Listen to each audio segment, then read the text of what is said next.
Racey McMath, excuse me.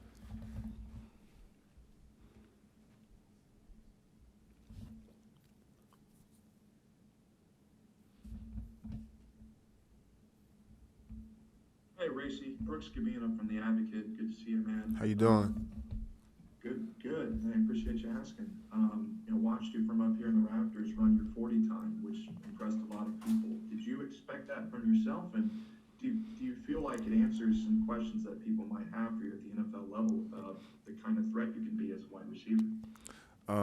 No, it wasn't a surprise. I know I was going to run in the 4.3s. I really expect like a 4.37, 4.36, but on these type of days, you running off a lot of adrenaline, so that helped me out too, man. So yeah. Hey, Rich, how are you doing today? How you doing?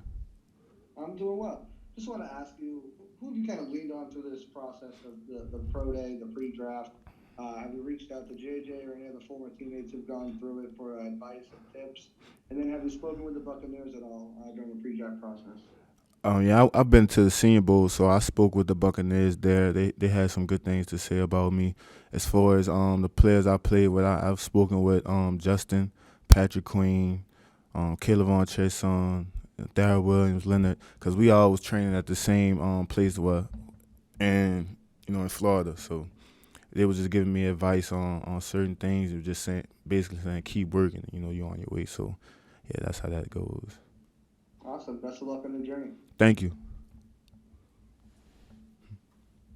Hey, Racey, Amos Morale from WWL Radio in New Orleans. So Wanted to ask you just in your conversations with NFL teams, how much have they asked you about special teams? Because while you were at LSU, you made some real big impact plays in that area, and I know it's a big part of the program. Just how much has that been a thing that teams have been asking you about, something they've been trying to get more info out of you?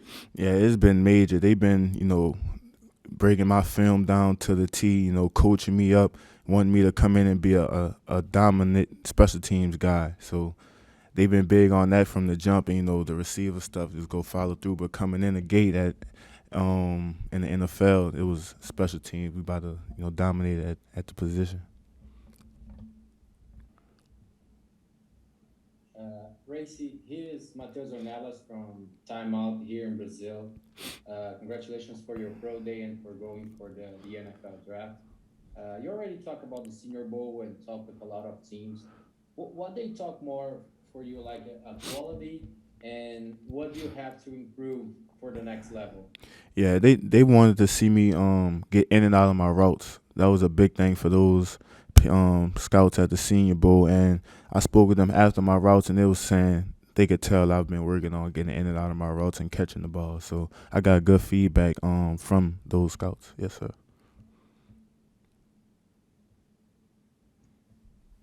Racy, I'm just curious. Amos asked about special teams. Do you think you're a guy at the next level?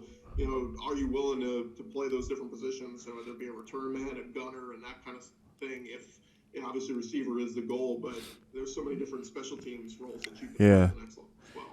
yeah. I know that's what's have got me here to where I am was mainly special teams. So I'm not gonna quit on special teams. That's my bread and butter. I'm gonna perfect what I need to perfect at that and be the best player I can be for the team. Racy, Alex Fleming, Florida Sun. How was your pro day today? It was great. Little bit of a setback question. There's always a character in the wide receiver room, bro. Amongst all the wide receivers and special personnel, who was the clown? Who was the joke? Um, Damn, they probably say me. I'd probably get Racy was the Joker, but that's just me showing my personality, just loving the guys I'm around. So that's the energy I'm giving off in that room.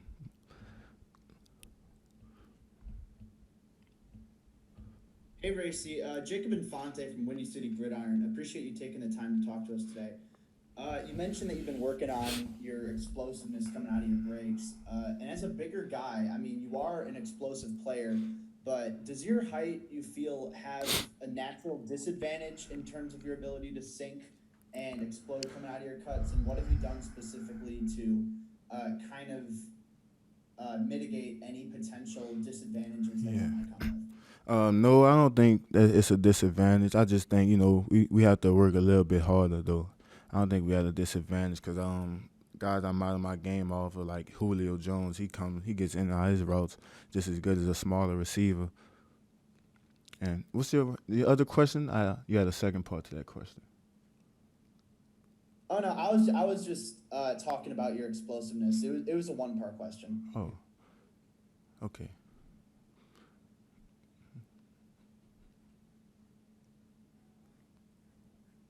Hi, Racey. Brooks Cabina again from The Advocate. I believe you only had one run today, and that's probably all you needed. Could you take me a little bit through your recovery at the end of the season and getting back prepared for today, and how you trained for this after injury at the end of the year? Yeah, to be honest, it lingered a little bit throughout the beginning of my training, but LSU done a great job getting my agent, working with Jack Marucci, just getting me back on, getting the things I needed to get my hamstring back to 100%, and from there, building my strength and getting back flexible. It was, sky's the limit once that came all together.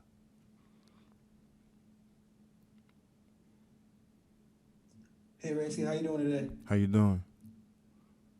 Good. You mentioned that you were working. The scouts wanted you to work on sinking your hips and getting in and out of your routes. What were two things specifically that you did to help with that skill? Yeah, it was a lot of stretching and really running routes, just perfecting it, consistency, and just hip mobility, not flexibility, but hip mobility, just a lot of hip exercises, getting strength in those weak areas I had.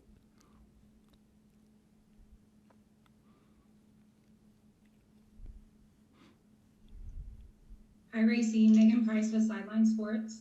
Is there a particular type of offense that you would like to work with, or a specific QB that excites you? I like Joe Burrow. Absolutely. Yeah, I love Joe Burrow. So me.